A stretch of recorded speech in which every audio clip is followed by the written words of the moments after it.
Hello students, welcome to RHS classes.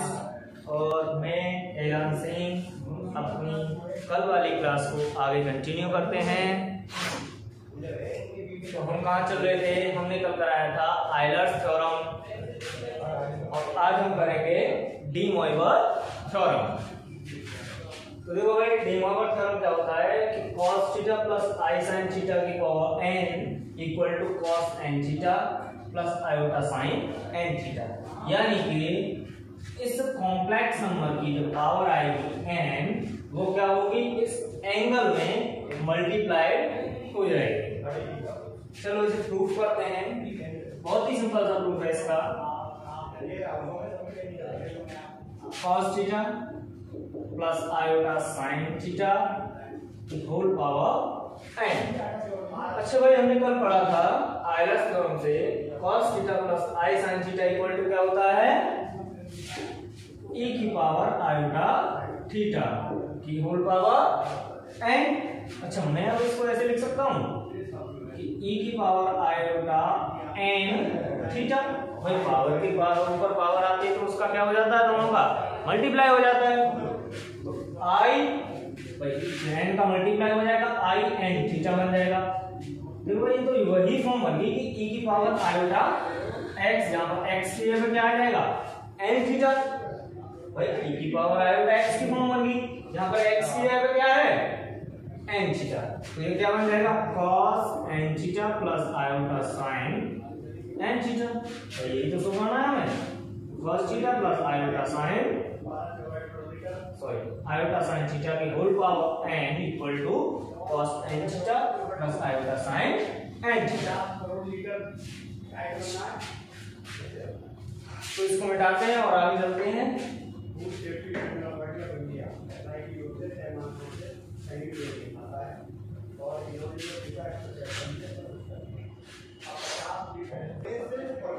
तो अब हम बात करते हैं पीरियड्स ऑफ सर्कुलर फंक्शन, यानी कि सर्कुलर फंक्शन के पीरियड्स क्या होंगे। पीरियड्स का मतलब क्या होता है, यानी कि एक निश्चित वैल्यू के बाद क्या हो, हमारा फंक्शन वहीं के वहीं लौट के आ जाए। देखो भाई कैसे, देखो e की पावर z का फंक्शन देखते हैं, यानी कि पीरियड देखते हैं। z इक्वल टू क्या होगा, लेट z इक्वल टू मान लिया हमने x plus iota y। e की power z equal to e की power x plus iota y equal to आ जाएगा e की पावर x इंटू e की पावर आयोटा y। भाई जब पावर प्लस होती है तो उनको अलग अलग करते हैं, तो उन दोनों का क्या कर देते हैं, मल्टीप्लाई। अच्छा, e की पावर x को एज इट इज रहने दो, और e की पावर आयोटा y, देखो भाई ये तो वही फॉर्म होगी कि e की power iota theta equal to क्या होता है, cos theta plus iota sin theta. देखना भाई, एक फॉर्म बनी है ना ये, e की पावर आयोटा थीटा, यहाँ पे थीटा की जगह क्या क्या काम कर रहा है, y काम कर रहा है, यानी कि ये बन जाएगा cos y plus iota sin y। Okay, अच्छा e की पावर x, भाई cos और sin के पीरियड्स क्या होते हैं, 2π। भाई 2π होता है और उसमें n का मल्टीप्लाई कर देंगे, भाई 2n पाई। यहाँ पे 0, 90 और ये आएगा तुम्हारा 180, 270 और फिर आ जाएगा 360। तो 360 के बाद हमारा जो फंक्शन है वो कहाँ आ रहा है, वहीं के वहीं लौट के आ रहा है। भाई यहाँ पे पॉजिटिव होता है साइन और कॉस दोनों, भाई दोनों देखने पड़ेंगे ना हमें यहाँ पे कि दोनों कहाँ पॉजिटिव होते हैं, दोनों का पीरियड कहाँ है।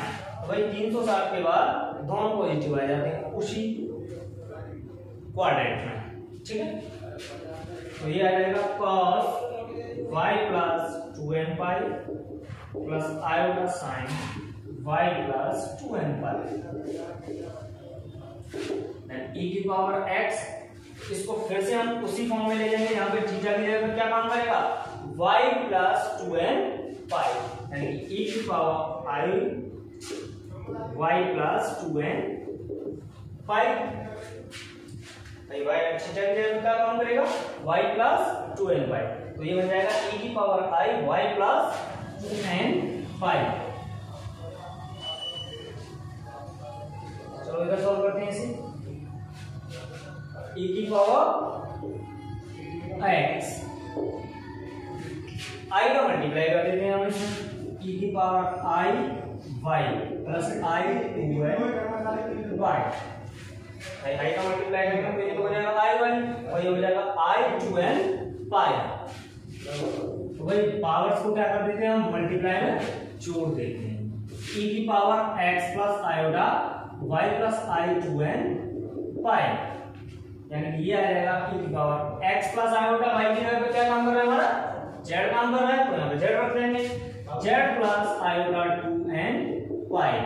यानी कि भाई क्या लेकर चले थे हम, e की पावर z और हमें क्या मिल गया, z plus i 2n pi.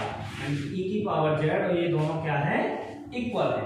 अगर ये दोनों इक्वल है तो ये क्या हो जाएगा हमारा पीरियड, यानी पीरियड ऑफ e की power z is i 2n pi. आई बात समझ में? क्यों भाई भाई e की power z equal to e की power z plus 2n iota 2n pi. अगर ये दोनों इक्वल आ जाते हैं, मैंने क्या बोला है, अगर किसी फंक्शन की वैल्यू किसी निश्चित वैल्यू के बाद क्या आ जाती है, उसी फंक्शन के बराबर आ जाती है, तो उस निश्चित वैल्यू को हम क्या कहते हैं, पीरियड ऑफ अ फंक्शन। चलो भाई अब हम देखते हैं इसका साइन जेड का।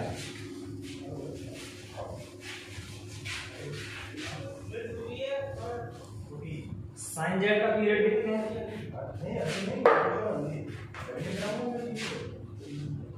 साइन जेड का पीरियड होता है Z plus 2n pi equal to sine Z.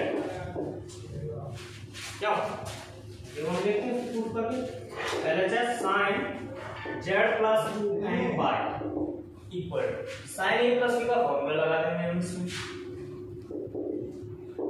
ये बन जाएगा sine Z into cos 2n pi plus cos z sin 2n pi. अब sin z क्या आएगा, sin z ही रहेगा, और cos 2n पाई n की जगह हम कुछ भी रख लें भाई, n क्या है हमारा नेचुरल नंबर है, तो ये क्या बन जाएगा, या तो ये बनेगा 0 भाई, 0 भी रख सकते हैं हम इसमें, और 1 रखेंगे तो बन जाएगा 2 पाई, 3 रखेंगे तो बन जाएगा कितना, सॉरी 1 रखेंगे तो 2/2 रखेंगे तो 4 पाई।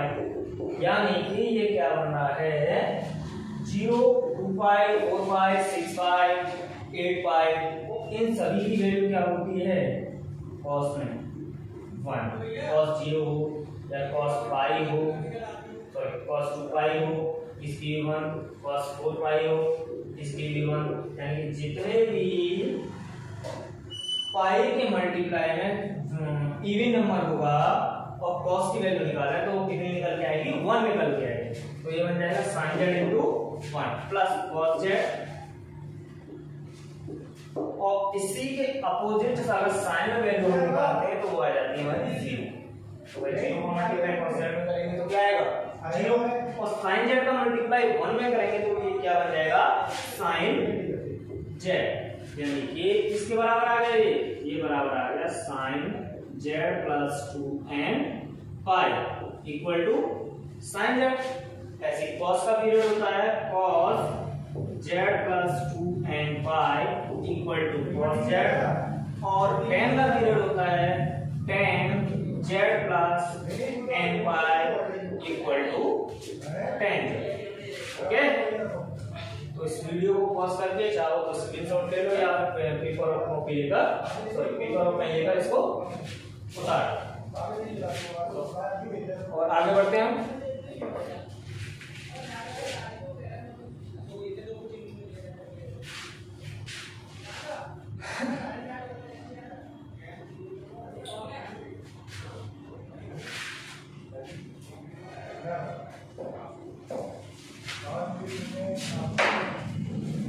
आगे हम लोग बात करते हैं हाइपरबोलिक फंक्शन की। हाइपरबोलिक फंक्शन देखो भाई, हाइपरबोलिक फंक्शन में sine hyperbolic x equal to आता है e की पावर x प्लस e की पावर सॉरी माइनस साइन में e की power minus x upon 2 and cos hyperbolic x equal to e की पावर x प्लस e की power minus x upon 2।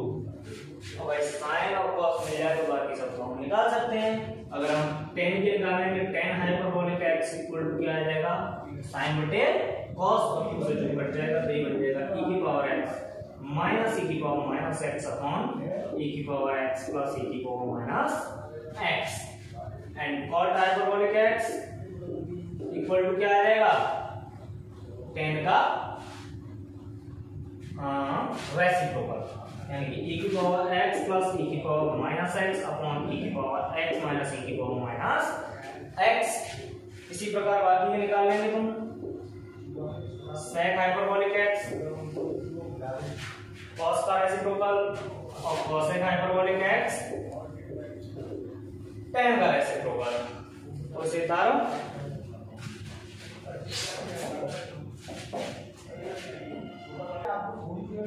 कर भाई सभी ने। अब आगे चलते हैं।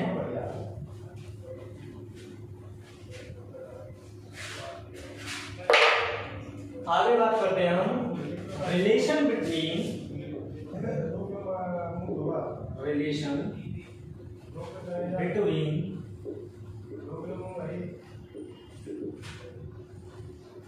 सर्कुलर एंड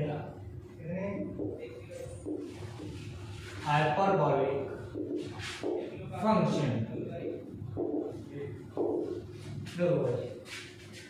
हम बात करते हैं relation between circular and hyperbolic function, इन दोनों के बीच में किस तरीके से रिलेट करना है। हम जानते हैं कि sin x इक्वल टू क्या होता है e की पावर ix माइनस e की power minus ix upon 2i। sin x equal to क्या होता है e की पावर ix माइनस e की power minus ix upon 2i। तो इस x को रिप्लेस करो ix से, okay. Replace x by ix। भाई x की जगह हमने क्या रख दिया ix, तो साइन ये हो जाएगा ix इक्वल टू e की पावर i। इस x की जगह पे क्या आ जाएगा भाई ix, ये तो i पहले से ले रखी है इसमें, और इस x की जगह हमने क्या रिप्लेस किया है ix माइनस e की power minus i as it is, और इस x की जगह पे क्या आ जाएगा ix अपॉन 2i, ओके। भाई i क्या हो जाएगा i स्क्वायर, तो ये बन जाएगा e की पावर i स्क्वायर x, ये हो जाएगा माइनस e की power minus i square x upon 2i। इधर लिखते हैं e की power i square x, i square की वैल्यू क्या होती है भाई, मैंने कल बताया था i square equal to minus 1, तो ये आ जाएगा e की पावर माइनस x। भाई i स्क्वायर की जगह क्या आएगा माइनस 1, और यहाँ भी माइनस 1 रखेंगे, एक माइनस पहले से दे रखी है, तो क्या बन जाएगा ये प्लस x माइनस e की power plus x upon 2i, ठीक है। अच्छा, अब हम एक काम करते हैं i को सॉरी न्यूमरेटर एंड डिनोमिनेटर में क्या करते हैं हम i से मल्टीप्लाई i अपॉन i, तो ये आ जाएगा i e की power minus x minus e की पावर प्लस x अपॉन आ जाएगा 2i स्क्वायर, ओके। और इस i स्क्वायर की जगह क्या आ जाएगा माइनस 1, तो ये बन जाएगा i e की power minus x minus e की पावर x अपॉन माइनस के 2। इसमें से माइनस कॉमन ले लेंगे तो क्या आ जाएगा, ये बन जाएगा i माइनस कॉमन लेके काटेंगे तो ये माइनस वाला प्लस हो जाएगा, प्लस वाला माइनस, यानी कि e की पावर x माइनस e की पावर माइनस x अपॉन कितना आ जाएगा 2। देखो भाई ये किसकी वैल्यू है, अभी लिखा था मैंने यहाँ पे साइन हाइपरबोलिक x, यानी कि ये आ जाएगा तुम्हारा sine ix equal to sine hyperbolic x, और आगे क्या है आई। तो साइन आई एक्स की वैल्यू कितनी आ गई, ये आ गई आई साइन हाइपरबोलिक एक्स। इसी प्रकार अब हम किसकी बात करते हैं, कॉस की। कॉस भी कर लोगे कि नहीं कर लोगे तुम लोग,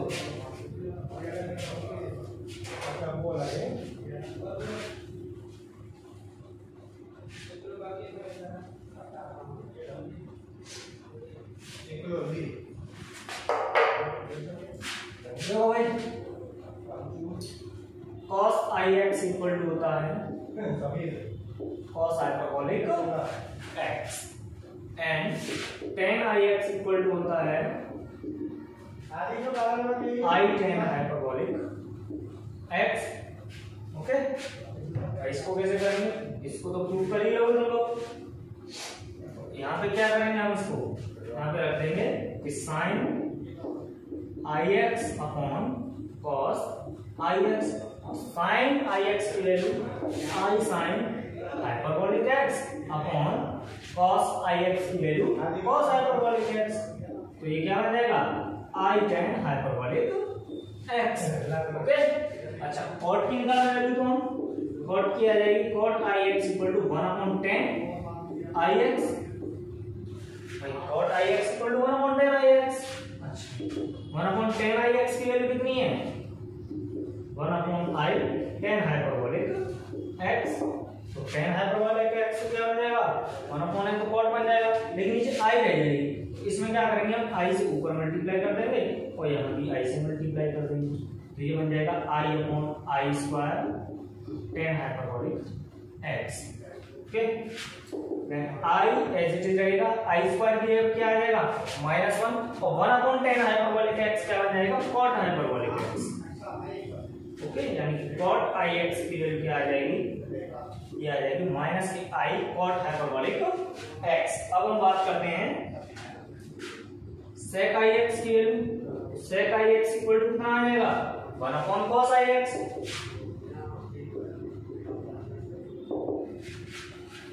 भाई 1 अपॉन cos आई एक्स, और cos I x equal to कितना देता है, cos hyperbolic X. 1 upon cos hyperbolic x, और 1 upon cos hyperbolic X equal to आ जाएगा sec हाइपरबोलिक एक्स। और एक रह गया हमारा क्या, cos है। cos की बात करते हैं अब।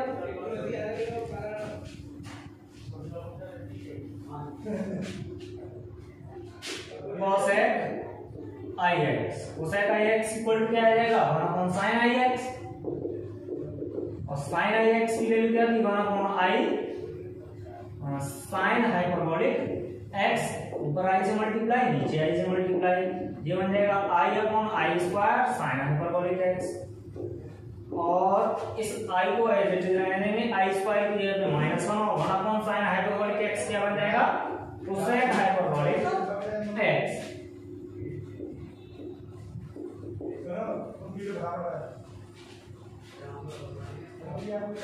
तो ये हो गया हमारा relation between circular and hyperbolic function. और आगे की कहानी को हम कल से कंटिन्यू करेंगे। अगर इसमें कोई प्रॉब्लम आती है तो नीचे कमेंट में लिखकर हमें बताएं, हम उसका सुधार करेंगे और आपको बेहतर तरीके से समझाने की कोशिश करेंगे। Like the video and subscribe the channel, और ज्यादा से ज्यादा शेयर करें ताकि और भी बच्चे इसका लाभ उठा सकें। Thank you so much.